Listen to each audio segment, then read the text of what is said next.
Welcome back to Old School Sports and our Out of the Park Baseball 23 playthrough of the Pittsburgh Pirates. We are about to begin the 2047 season with a new look Pirates roster that we're pretty confident will be better offensively than we have been over the past few seasons, and hopefully continue to have one of the top pitching staffs and top defenses in the National League. It's been a solid run here as general manager of the Pirates. We've now been a GM for 9 years, 7 winning seasons, and 7 playoff appearances. But we've only made it as far as the NLCS on 2 occasions. One of them was last year when we lost in Game 7 of the NLCS to the Rockies. So the team is coming off as good of a season as we have had, and we're pretty optimistic for the new season. Fan interest is pretty high as the season begins, so going to make some of you a little bit happier by boosting ticket prices slightly up to $26. You can see even with the $25 price we previously had, sold more season tickets than a year ago. So we're going to try to generate as much revenue as we possibly can with this team to hopefully get our budget to keep moving in the right direction. Back in our first season, the budget was $114 million.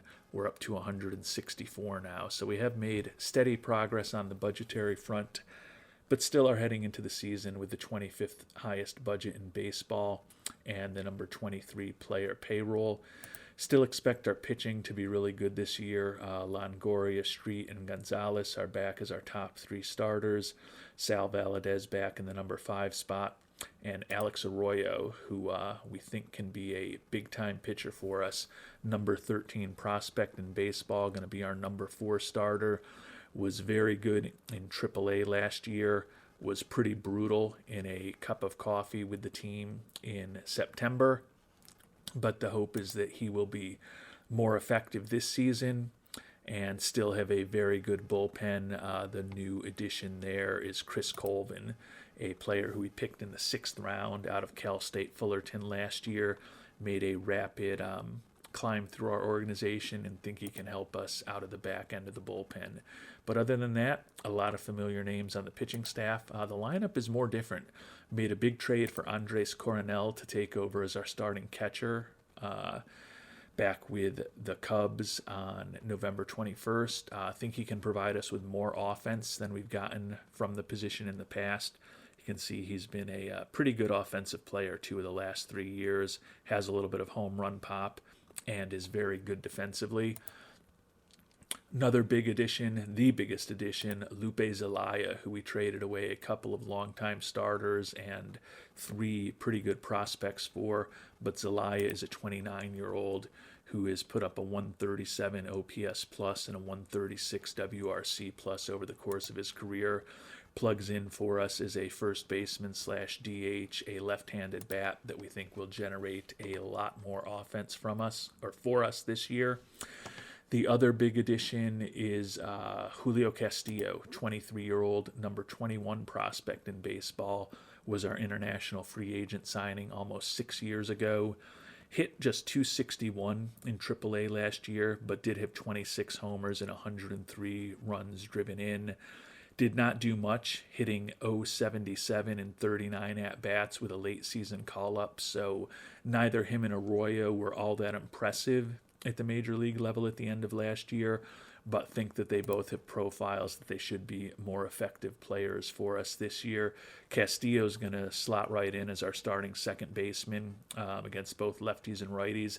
That's going to move last year's top offensive player on our team, Juan Castillo, to be our third baseman against righties, and we're going to play Juan Castillo at shortstop against lefties as we mix and match with this lineup.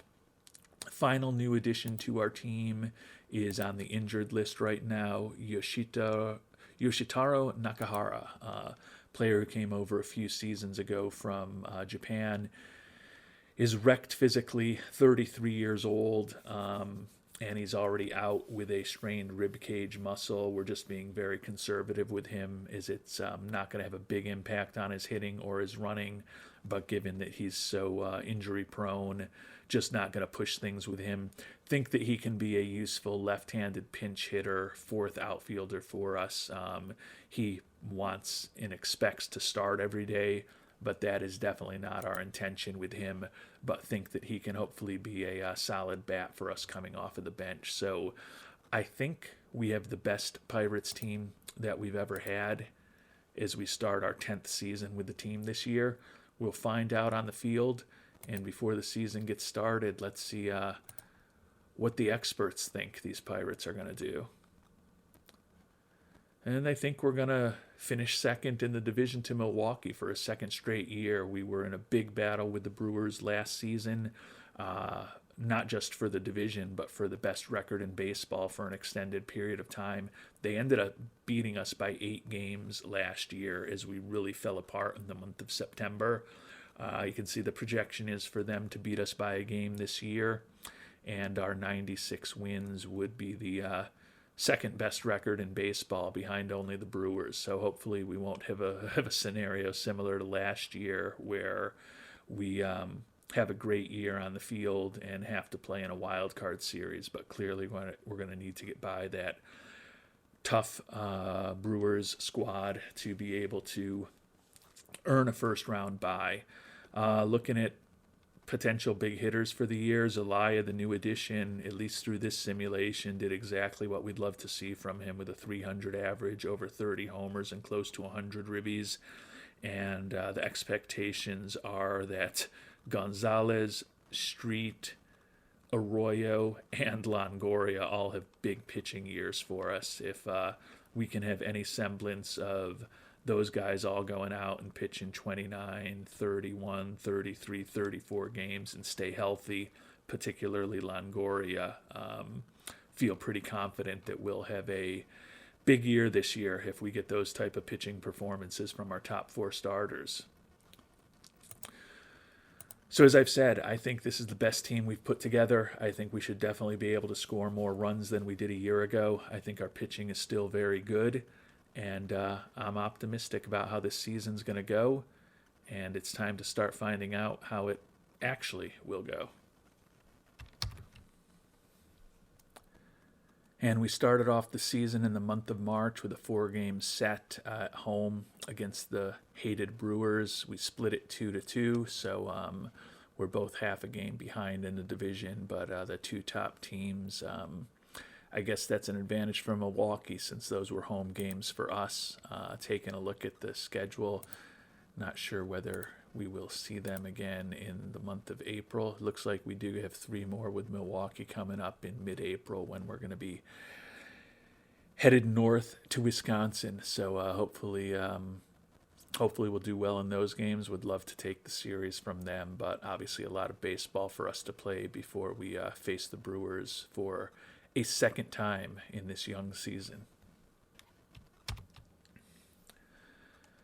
And the Pirates have been playing really well over the first half of the month of April.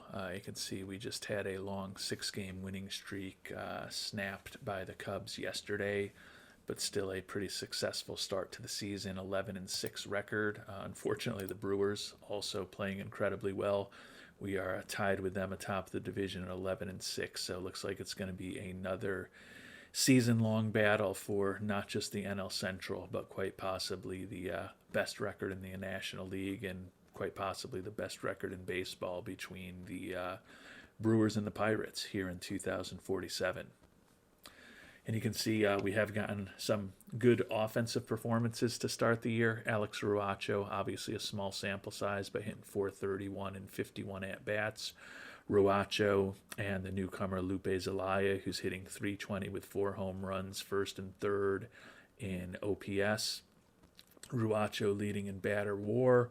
Ruacho with an active 14-game hitting streak. And pitching-wise, Sean Street tied for the league lead in wins. Luis Longoria third in strikeouts.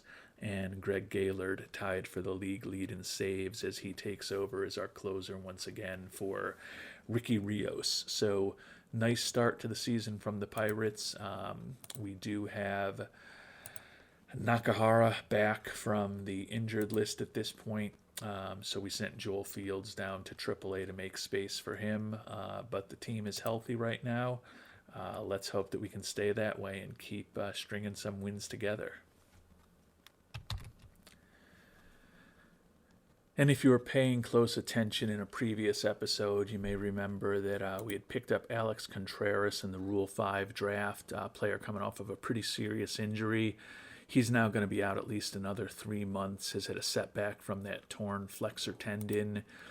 And the issue is that according to our most recent scouting report, he's definitely trending in the wrong direction as far as his movement and control. He's eligible to come off of the IL tomorrow, even though he's obviously out, in the interest of just saving some money, given that at this point we have no money available for free agents. We are going to sim ahead to tomorrow, and then we are going to release him and send him back to the team that we got him from. Feel like with the likes of Devin Smith, Alfredo Servine, and Mike Ceballos down in AAA, that even if we do have some injuries to our pitching staff, we've got plenty of depth at the AAA level to keep ourselves in good shape, and would rather get out from under the $1.6 million contract that's associated with Contreras at this point, since it's unlikely he's going to be able to pitch for us until August, and it doesn't look like he's going to be all that good when he gets there. And we did get a win yesterday on the road at Milwaukee to start off that 3-game series we were talking about a little while back. And we are going to send Mr. Contreras back to the Padres. And that does open up a little bit of money for free agents for us. I feel real good about this team. I don't know that we've got any obvious needs, but always good to have a little payroll flexibility when we get closer to the trade deadline. So thank Mr. Contreras for being a member of our team for a few months, but he never even actually pitched for us. See if we can hopefully win at least one of these last 2 games in Milwaukee and take the series from them. And if we can do that, we'll be in first place at the end of the weekend.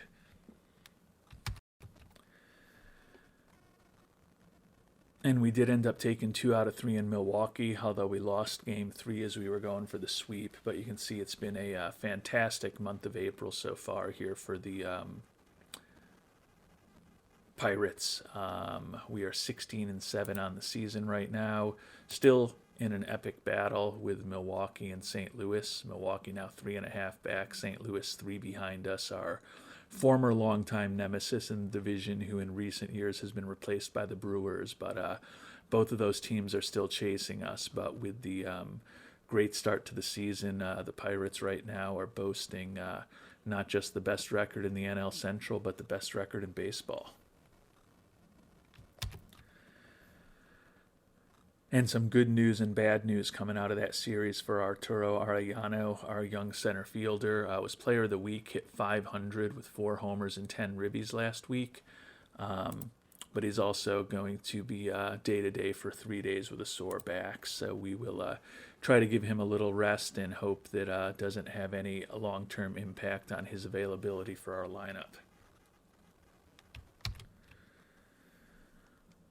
And although we lost a game against the Padres yesterday to finish off the month of April, 21-9 record, 700 winning percentage, obviously in first place as the calendar turns to May.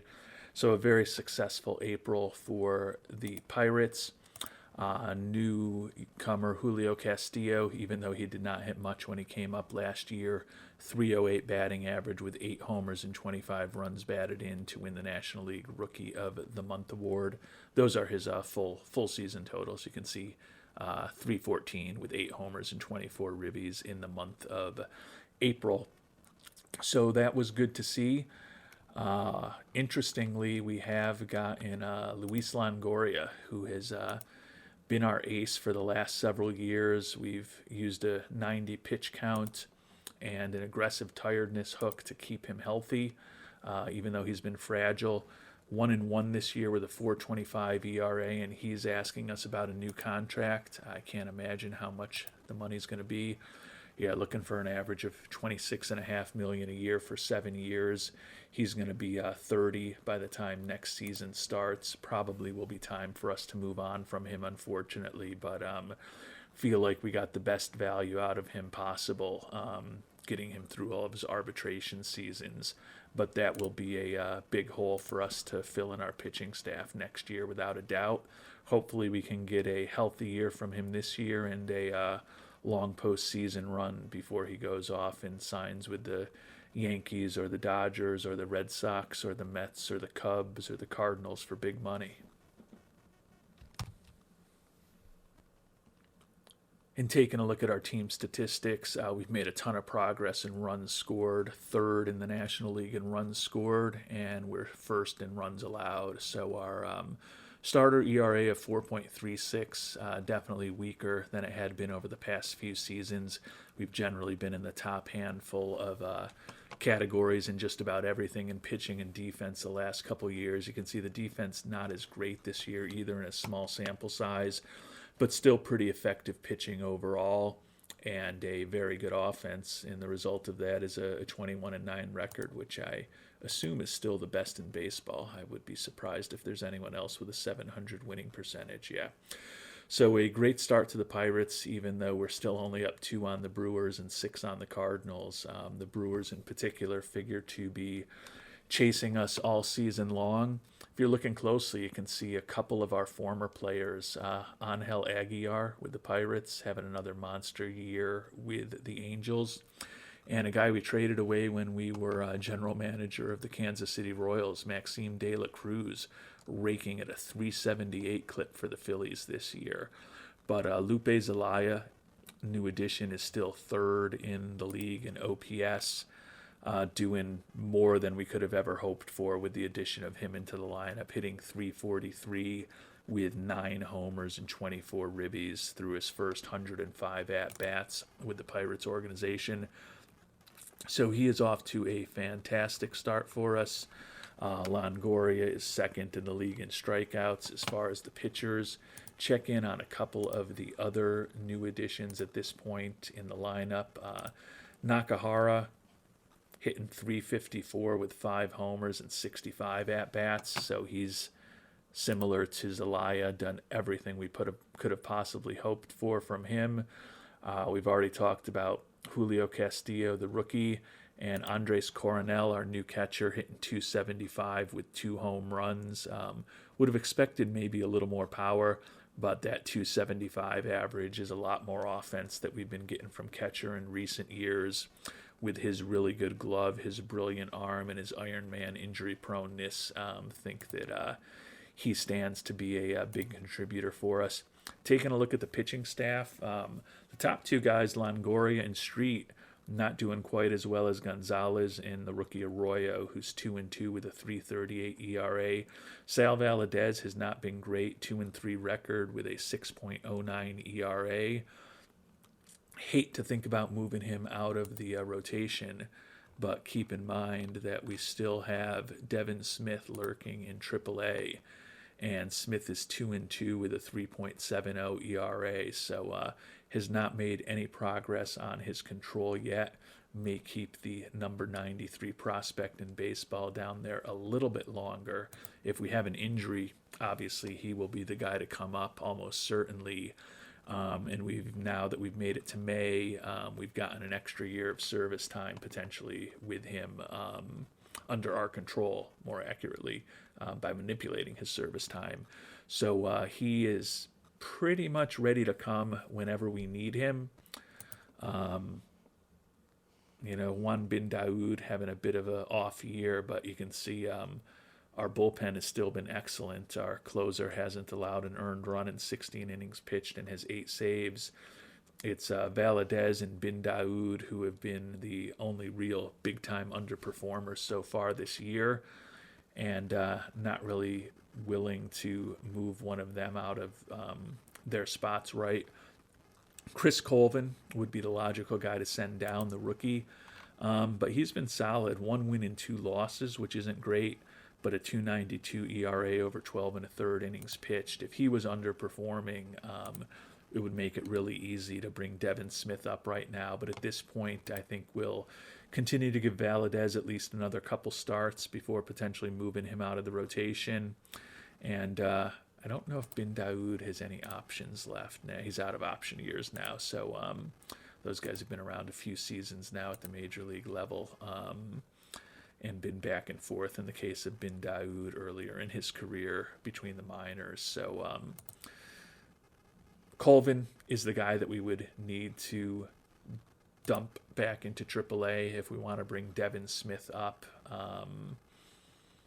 So given that we're playing really well, I don't think that there's any need to really push things. So we'll keep him in AAA for a while longer. Also, I'm going to check in on Jerry Rivera, who's pretty close to being ready to come up also. He's been working out in left field to get a little more defensive versatility there, hitting 286 with 2 home runs in his second stint in AAA since he was there at the end of last year. He's still got a little bit of progress that our scout thinks he can make, and with the fact that we're relatively healthy, except for Arellano being banged up in day-to-day once again, don't feel like we really need to push it as far as bringing these younger guys up to the majors. Certainly we'll see them in September at the latest, and would think that we'll see both of those guys earlier than September. But as long as the team is playing well at the major league level, if it ain't broke, don't fix it. And last but not least, despite the .700 winning percentage in first place, our fan interest has dipped a couple points already this season, but still have been selling out pretty consistently. So we're going to bump our ticket prices up another $1 to $27 for the month of May, and see if that has any impact on how many fans are coming to see this pretty good Pittsburgh team.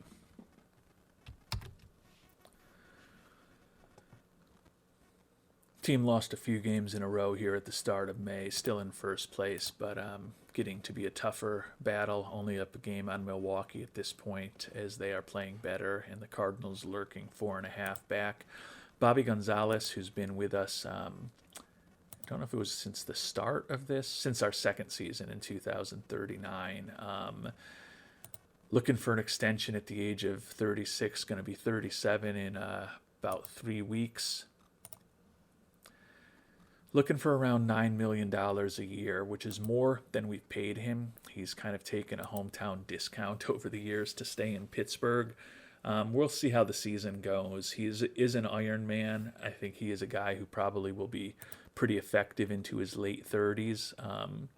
But by a different token, even if we do move on from both Longoria and him, with Street, Arroyo, and Valadez all likely to be back, and the fact that we do have Mr. Smith lurking in AAA, feel like we've got 4 real good starters for next year, even if we ultimately move on from both Longoria and Gonzalez. Longoria, it's hard to see how we'll afford him. We'll certainly make him a qualifying offer and hopefully get some draft pick compensation if we do need to move on from him. Gonzalez is more marginal. $9 million-ish a year is a lot more than we paid him over most of his career. But if he is healthy and productive over the remainder of the season, it may be something for us to consider in a few months. And the season's still going well as we head into late May. We've got a 3-game series home against Milwaukee coming up. Haven't been playing as well, but certainly wouldn't expect us to continue that torrid pace that we started the season at. 30-17 record, still the best record in all of baseball, but only up 2 games on Milwaukee, who are also having a really good season. Looks like they've got the 4th best record in baseball behind only us, the Mets, and the Rangers at this point. And our former team, a decade later, finally seems like they may be sliding back to mediocrity, unfortunately, in Kansas City with a 22-26 record, but clearly time for them to turn things around. But we got 3 big games coming up against Milwaukee. particularly at home, would like to take at least 2 out of 3 here and extend the lead over the Brewers to at least 3 games. They're also coming in having lost 4 in a row, so they seem to be a team that's slumping right now. Hopefully we can take advantage of that and win this series against them.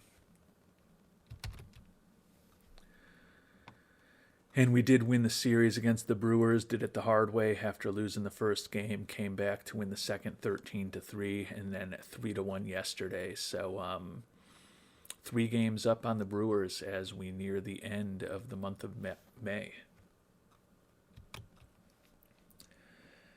And after losing 3 of 5 at home against the Cardinals, the Pirates finished off the month of May well, sweeping a 2-game series at Toronto and then winning the first game of a series in New York against the Yankees.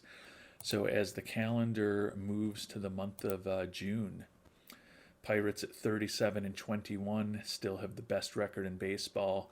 And we're now 4 games up on both the Cardinals and the Brewers. So our 2 longtime nemesi, not sure what the plural of nemesis is. It might just be nemesis or nemesises. I'm sure you'll let me know below.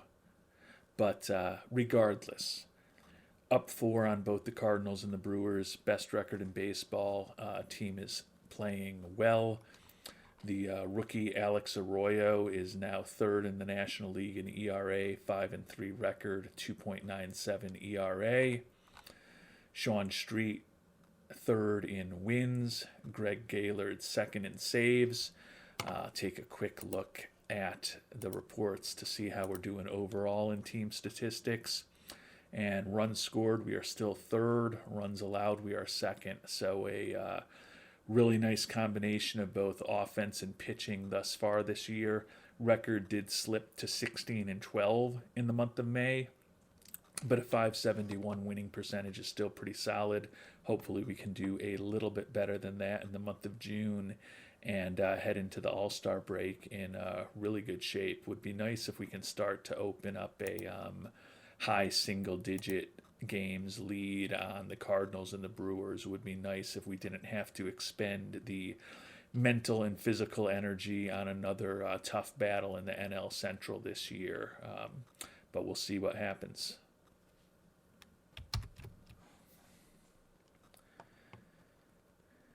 And we did end up taking the series in New York against the Yankees, which was positive. You can see that with the most recent increase to ticket prices, starting to have a few games that we're not selling out. And fan interest is also decaying. It's a bit surprising that with the product that we put on the field so far, first place in the NL Central, trying to make an 7th consecutive playoff appearance, 8th playoff appearance in 9 years, it would be that the fan interest still kind of wanes when we're not even to the summer yet. But not going to change ticket prices another notch at this point. But we'll see what happens with fan interest over the next month or so as we get closer to the midway point in the season and the All-Star break. And a minor injury here in the early stages of June to Jaden Ford, day-to-day with a strained oblique that's going to keep him out for a week.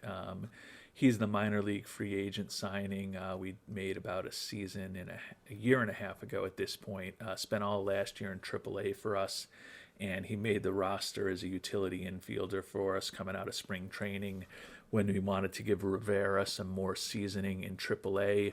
His hit .263 for us in 38 at-bats, but we are going to go ahead and place him on the IL because the aforementioned Mr. Rivera is doing everything we've wanted him to do down in AAA, following up the .348 batting average he had at the end of last year when he first got called up to the IL, with a .301 batting average over 219 at-bats this year.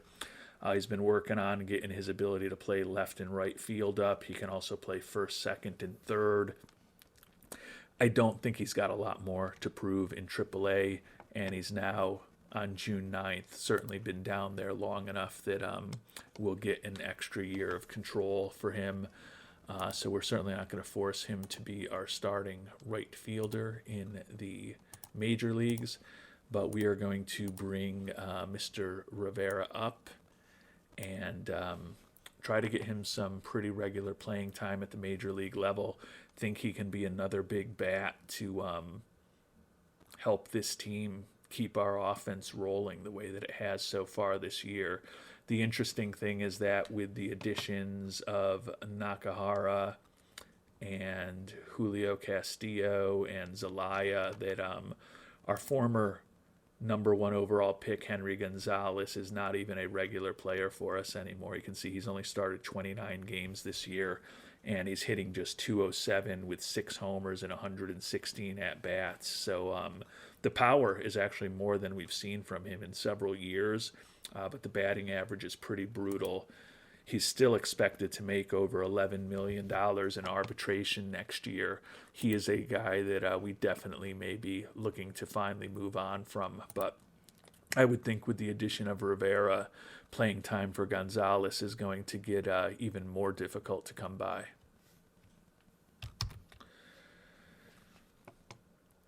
And midway through June, the Pirates continue to just play some of the best baseball we've ever seen in this playthrough. Probably the best baseball we've seen in this playthrough. I'm guessing with the Royals before we came to the Pirates, we probably had a stretch as good as this. But it's June 14th. We've played every day of the month, and we've lost just twice. The first day of the month to the Yankees, and then we lost 1 out of 4 games in a series in Chicago. So have started to, as we had hoped, take control of the NL Central. 49-23 record, up 9.5 on the Brewers and 10.5 on the Cardinals. So that is all very positive. Do have some injury issues that have just crept up on us, unfortunately. Shortstop Luis Linares going to be banged up for about 5 days with a strained rib cage muscle. Think that we can live through that, although he is fragile. We've got a lot of defensive versatility now, particularly with Rivera and Castillo on the team this year, the rookie infielders. More significantly, though, Yoshitaro Nakahara, strained PCL, going to be out for about 3 weeks. We knew he was wrecked physically, and he was in his 30s when we picked him up, but for the money we paid for him, thought it was a good investment. And it definitely has been so far. 274 average with 14 homers and 197 at-bats, 147 OPS plus, 149 WRC plus.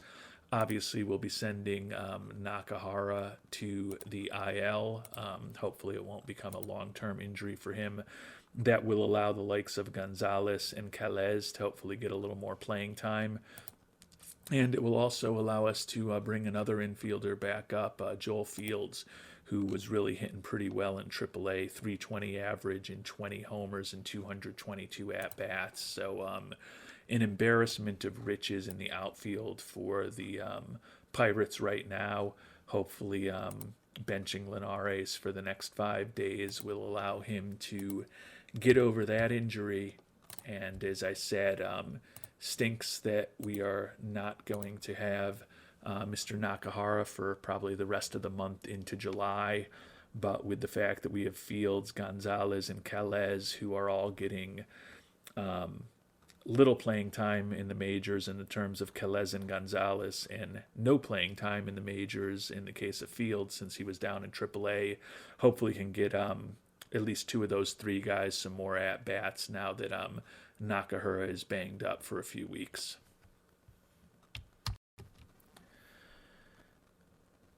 And even though we've been benching Linares, his injury has turned into an unknown recovery time. So we're just going to put him on the IL, not mess around. It actually will be kind of interesting for us to have him on the IL, particularly with the fact that we've got Rivera and Castillo both up now.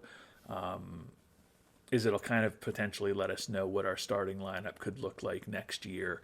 We do have Linares signed for the next few seasons, but the goal is to turn him into more of a super defensive utility infielder for us, since the Cubs are retaining most of his contract. And so we'll get a better look at the versatility that the likes of Castillo, David Green, Juan Castillo, and Jerry Rivera offer us. Could also mention Bobby Guzman because he's pretty versatile defensively, but he is also a guy who is headed into free agency next year and unlikely to be back with us.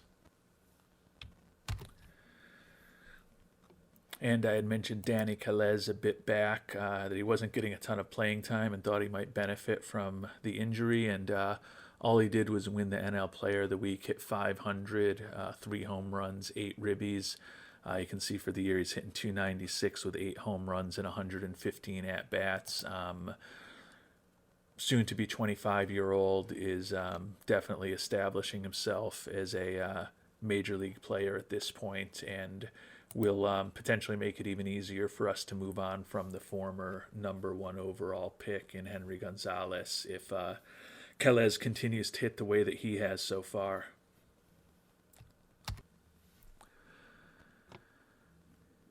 And going back to another one of our big prospects, Devin Smith, 7-5 with a 3.27 ERA, 101 strikeouts in 85 and a third innings in Indianapolis. Doesn't seem like his control has gotten any better at all. So we are going to bring him up. He's got nothing left to prove, and obviously he's been down there more than long enough that we'll have an extra year of player control. Don't really need help in the pitching staff, but feel that he's deserving of the chance. Chris Colvin's ERA has climbed to 3.90, which is the second highest out of anyone in our bullpen, with the exception of the lefty Danny Robles. But Sal Valadez has, gotten his ERA down to 3.76. You can see the pitching staff, the starters in general, all having pretty solid seasons. So we are going to send Colvin down to AAA. Maybe he can do a little work on his fastball, his sinker, his slider, and his change down there, and ultimately get a little bit better stuff. Not even 22 years old yet. So I think he's still a big part of our bullpen for the future.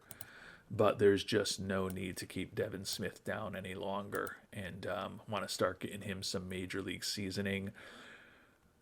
I'm going to see what I'm guessing that our manager is going to want to put Smith into the 5 spot instead of Valadez. With Valadez pitching so well, I don't know that I should do that. Actually, he doesn't. No, perfect. He wants to use him as a setup guy, so I think that's even better. We'll keep the really good rotation intact. Smith probably is a starter for us down the line, but we'll make him earn his stripes in the major league pitching out of the bullpen, at least initially.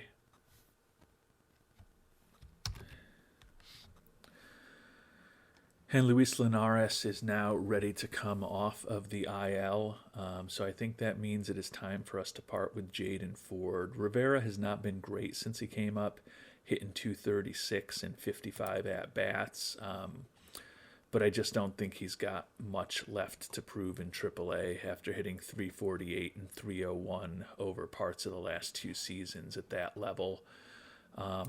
Hopefully we can get him some regular at-bats at the major league level, but we are trying to put the best team that we possibly can out there, and we're going to move Ford down. I think we're going to have to waive and DFA him. Yeah, he's got to clear waivers, but Jaden Ford, thanks for kind of filling in for us while the youngster was developing. We're going to waive and DFA you.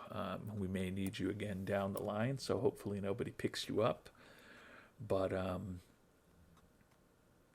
we've got the youngsters up now between Calez and Fields and Rivera and Julio Castillo and now Devin Smith, who has pitched perfect inning and a third in his one outing.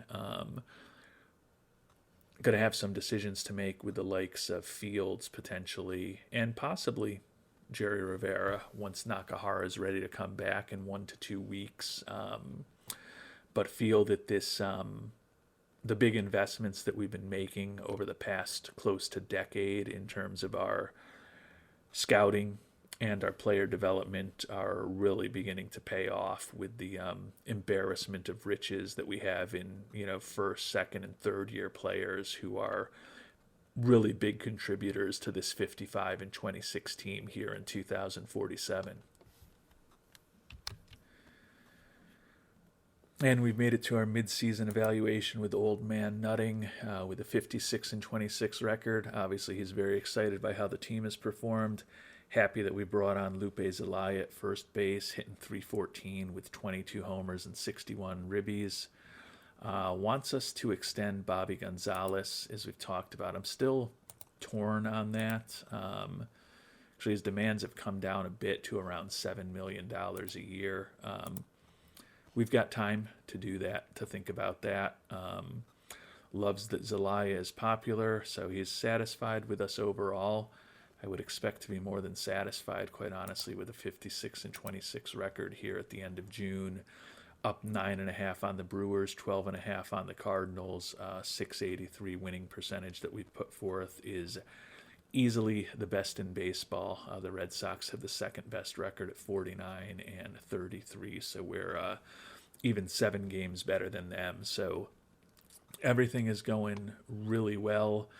The rookie Julio Castillo hitting .262, 17 homers with 65 ribbies, which ranks third in the National League.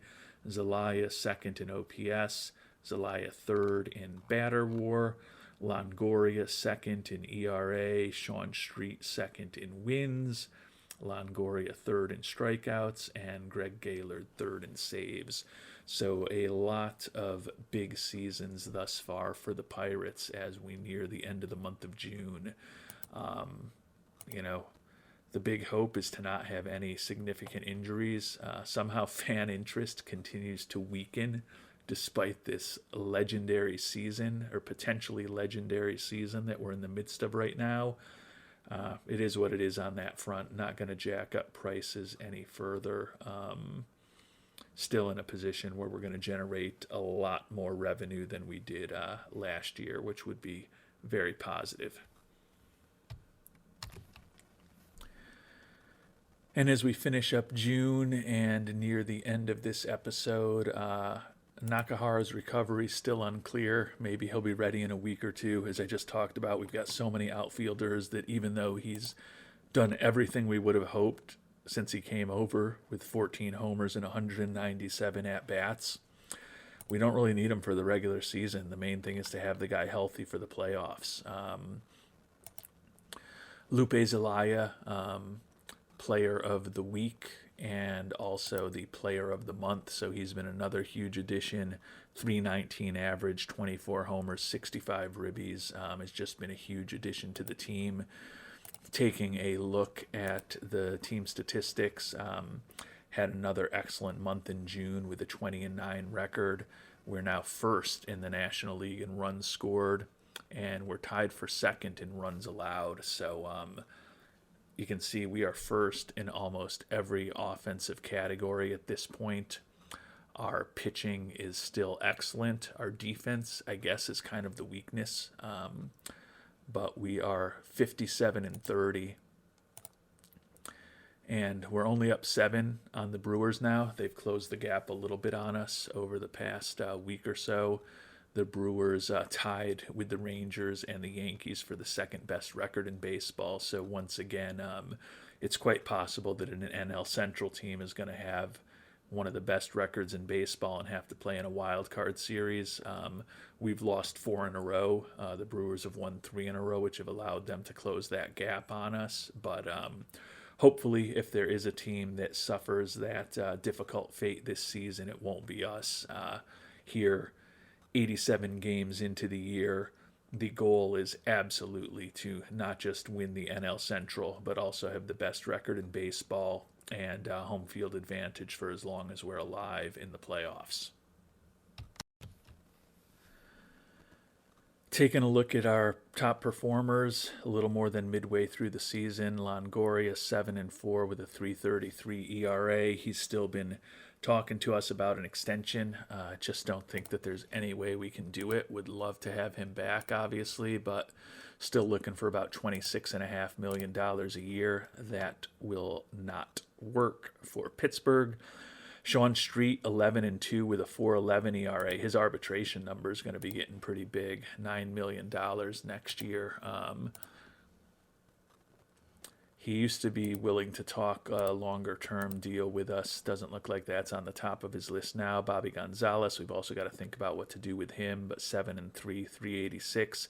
Alex Arroyo, after the fast start, has slipped back a little bit, 6-7 with a 4.02 ERA, but still certainly profiles as a very good major league pitcher. And Sal Valadez is 7-6 with a 4.19 ERA. So we've gotten solid starting. Greg Gaylord has been brilliant, taking over for Ricky Rios as the closer once again.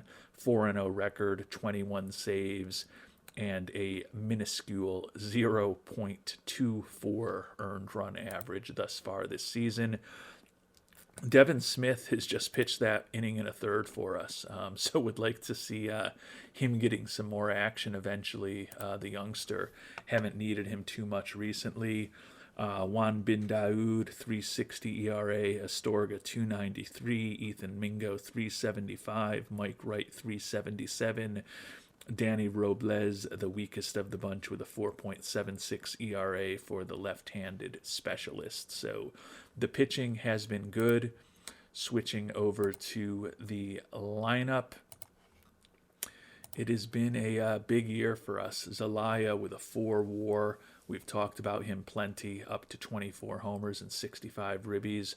Arturo Arellano hitting 273, 18 homers, 57 ribbies.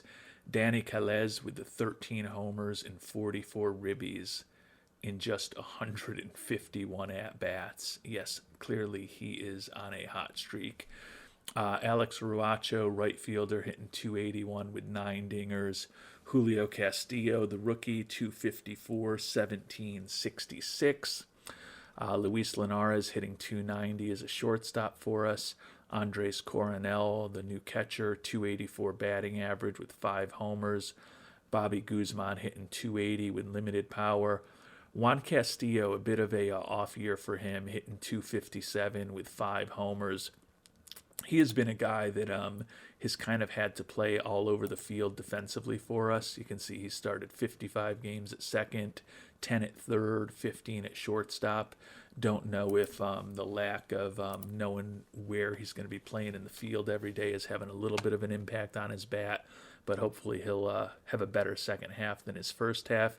Henry Gonzalez, as we've talked about, is kind of a 4th, maybe a 5th outfielder for us at this point. Former number 1 overall pick, batting just $190 with 6 homers and 163 at-bats. His arbitration number is still over $11 million for some reason next year, despite his poor on-field performance. Probably will be moving on from him. Chris Rodriguez, the backup catcher, hitting 221. Jerry Rivera, the youngster, 208 in his first 72 major league at-bats. Joel Fields still struggling, 094 with 1 homer and 36 at-bats. Talked about earlier that it didn't seem like he had anything left to prove in AAA after a 320 average, 20 homers and 222 at-bats. Hit 309 in Indy a year ago and 295 the season before that. But he has struggled at the major league level. So he would be the logical person to send down, I think, when Nakahara is ready to come back. And David Green not getting as much playing time this year as he did last year when he led the league with 48 doubles. Crazy statistic. Led the league with 48 doubles last year. This year, despite being healthy for the entire season, he has only 1 double in the first half of the year. Now, granted, he started just 14 games and had only 58 at-bats, hitting just $172 after looking like he could be a close to perennial 300 hitter for us.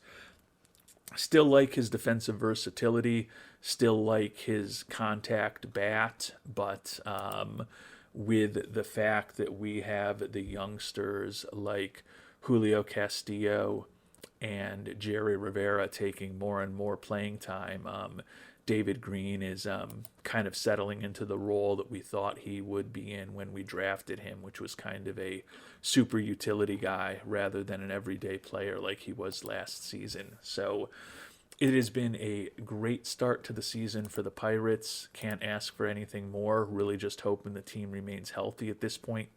Taking a look at the top international amateur free agents, Jonathan Mirakin.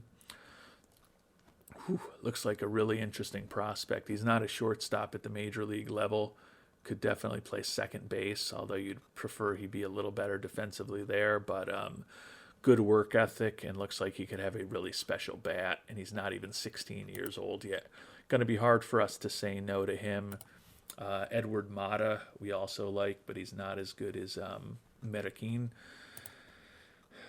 Jose Saavedra, right fielder with a good bat, good work ethic, but again, we're going to shoot high unless there's a big-time pitcher that we also like. Javi Colon, 16-year-old out of the Dominican. Do like his work ethic.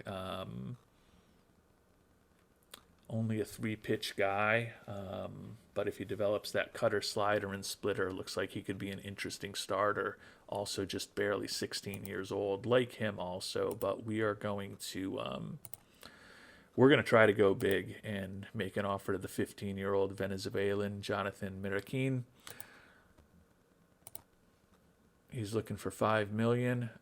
Not surprisingly, we're going to meet the demand, submit the offer to him, see if we get lucky. If not, it looks like there's a few decent guys that we could potentially fall back on with our international amateur free agent money. And with that, we will conclude this episode. We'll be back to take a look at July of 2047 in our next episode, which will include finishing up international amateur free agency, the amateur draft, the All-Star break, and the trade deadline. No obvious holes that this team needs to fill, but feeling like this is the first year that we've had a team that should be contending for a World Series championship with the Pirates. So we are going to do everything we can as we get closer to the trade deadline to ensure that this team's roster is as deep and as strong as possible to potentially go on a long postseason run. And we'll find out what we do on that front in our next episode. Until then, thanks so much for watching and hope you have a great day.